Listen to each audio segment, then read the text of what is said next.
When it comes to taxing and spending, what should we do to fix the system? If you listen to Democrats talk about the Republicans, the first thing you hear is we are obstructionists. And they are correct.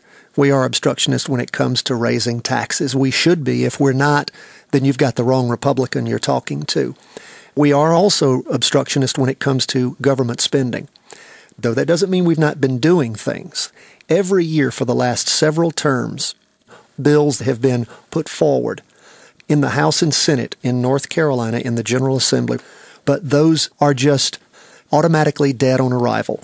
The first is zero-based budgeting.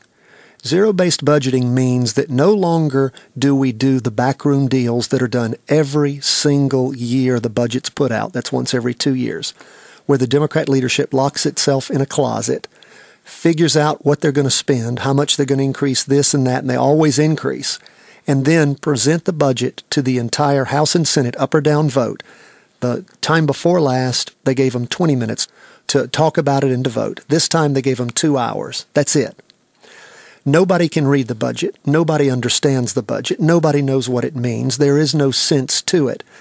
Republicans have put forward an idea that is the only thing we can do at this critical point in our state, where we are broke, where we don't even have the money to make our bills right now, where the governor last year raided, including the state lottery money, she raided every little pool that she could draw money from, even breaking state law in order to do it, in order to just get us through June the 30th of last year. She will be doing that again soon. State revenues are not there. They're not supporting. People aren't working. I mean, we have one of the highest unemployment rates in the country right now. And underemployment jacks it up even further. The state is already billions of dollars in debt to the federal government for something that most of us don't even think about, and that's the first 12 weeks of unemployment. By June 30 of this next year, it is estimated North Carolina will be $4.6 billion in debt to the federal government just for unemployment. Now, don't forget, we have a state budget that's just over $20 billion, so we're talking about a quarter of that. Pretty crazy stuff that's going on. Republicans have put forward these bills and these ideas of the zero-based budget, which is the first thing we have to do. We start over at zero. We then say, what is our priority? First priority, the court system, that is criminal justice. Second priority, education. Third priority may be health care.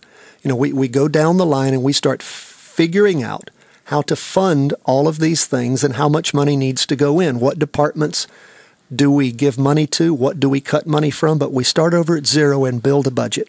And when we get to the point that there is no money left in the budget, we stop. And the rest of those tasks are no longer tasks for government. They then go back to the private sector.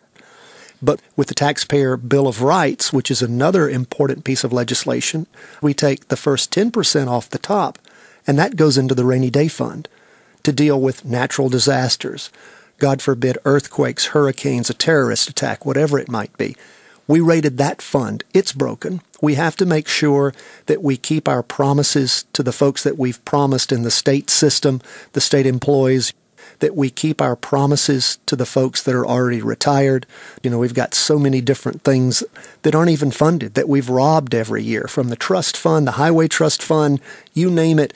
We have literally begged, borrowed, and stolen on a scale that most people would find shocking across North Carolina. And what we've got to do first and foremost is get back to letting government do the job that government should do, making sure that it does it efficiently, that we hold bureaucrats' feet to the fire to perform, and that we limit our spending, we limit our taxing, and we, under the Taxpayer Bill of Rights, we only grow government based upon inflation and population growth, and that be very controlled, not the out-of-control spending where we've watched government spending in the last few decades go up hundreds of percent, and our population has not, and our economy has not.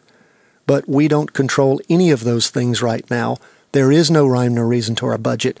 Zero-based budgeting, the Taxpayer Bill of Rights will get us on the right track. Those are Republican ideas. They have been Republican ideas, and they are ideas that I will go to Raleigh with, and I will do everything within my power to see that are passed and that are followed.